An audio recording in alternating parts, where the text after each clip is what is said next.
विजय कानपुर के लिए बस से जा रहे थे। वहां जाने के बाद देखे तो कुछ महिला कुछ चने बेच रही थी, कुछ पानी के बोतल और कुछ मूंगफली बेच रही थी। जब वहां नज़दीक पहुंचे खरीदने के लिए तो देखे कि जो बादाम बेच रही थी वो मेरी तलाकशुदा पत्नी ही थी। जब तलाकशुदा पत्नी को देखे तो कुछ देर के लिए इमोशनल हो गए और सोचने लगे कि अरे इसका ये दिन आ गया बादाम बेचने का, जो इसके पास इतना पैसे थे। तो ये पारिवारिक कहानी सुनने से पहले आपको एक रिक्वेस्ट है कि ज़्यादा से ज़्यादा लाइक करें और चैनल पर नए हो तो चैनल को सब्सक्राइब करें, ताकि एक हाउसवाइफ का हौसला और बढ़ता रहे। दोस्तों फिर से गाड़ी में वहाँ से बैठते हैं और 3 बेचने वाली महिला भी बैठ जाती है। जब 2 महिला बस से उतर जाती है, तीसरी महिला जो होती है विजय की पत्नी होती है, बस में बैठी ही रह जाती है। कुछ दूर जाने के बाद विजय उठकर आता है और रेखा के पास बैठ जाता है और कहने लगता है कि आखिर आपको क्यों बादाम बेचना पड़ा। इतना बात सुनने के बाद रेखा कहती है कि मुझे मत पूछिए कि क्यों बेचना पड़ा। हमारे साथ जो हुआ वो बहुत अनर्थ हुआ। तब विजय बोलता है कि जो मैं 3 लाख रुपए तुम्हें दिए थे वो क्या की। रेखा कहने लगती है कि जब मैं आपके घर गई तो हमारे मायके वाले के मामा और भैया भाभी हमें प्रेशर टॉर्चर करके आपसे तलाक लेने के लिए सलाह दे दिए। मैं बिना सोचे समझी आपको छोड़ दी और आपसे तलाक ले ली।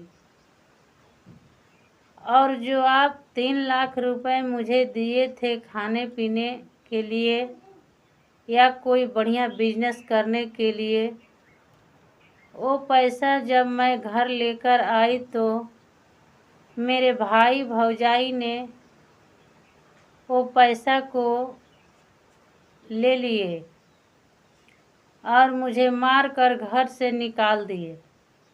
घर से निकालने के बाद मुझे कहने लगे कि आप किसी ऐसे होटल में चली जाओ जहां पुरुषों को खुश करने से आपका भी पेट पलता रहेगा। इतना बात सुनने के बाद मैं रोने लगी और इनकार कर दी। तो मुझे फिर से एक मर्द के साथ मुझे 1 लाख रुपए लेकर उसके हाथ मुझे बेचना चाहते थे।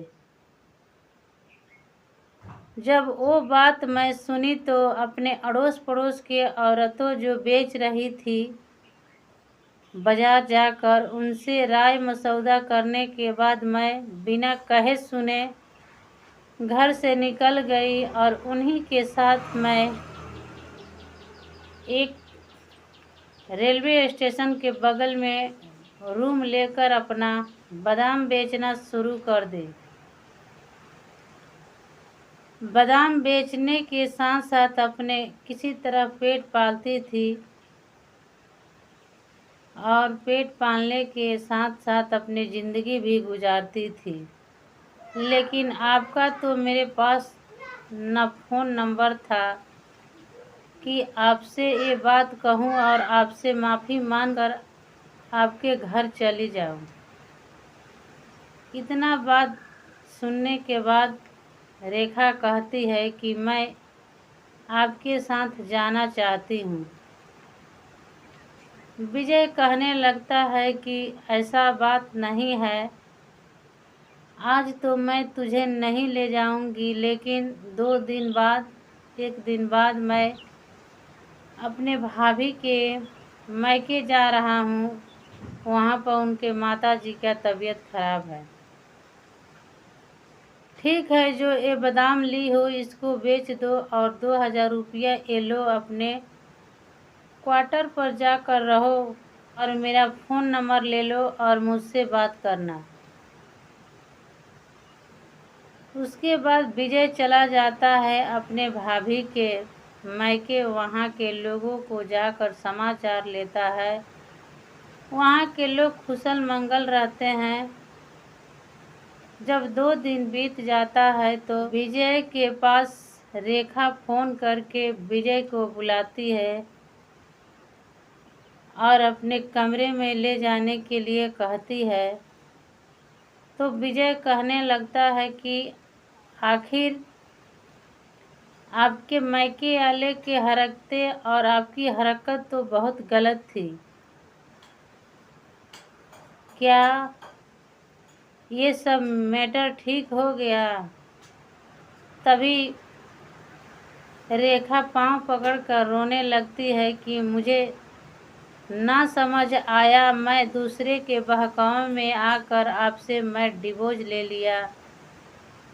आज उसी का नतीजा हुआ कि ये दिन मुझे देखने को पड़ता है।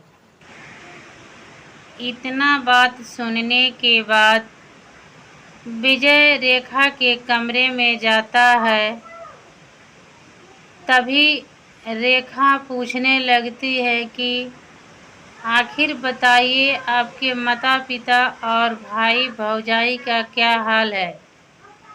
तभी विजय बोलने लगता है कि मेरे माता पिता और भाई भौजाई सभी कुशल मंगल है। तभी विजय का नज़र एक फोटो पर पड़ता है। जो फोटो होता है वो विजय का ही होता है।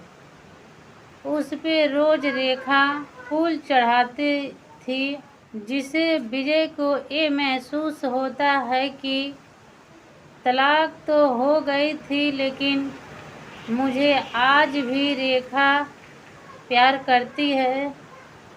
जो प्यार मैं आज एक फोटो पर चढ़ाते हुए देखकर मुझे ये बात की एहसास होता है कि दूसरे के बहकावा में आने से किसी के परिवार बिखर जाता है।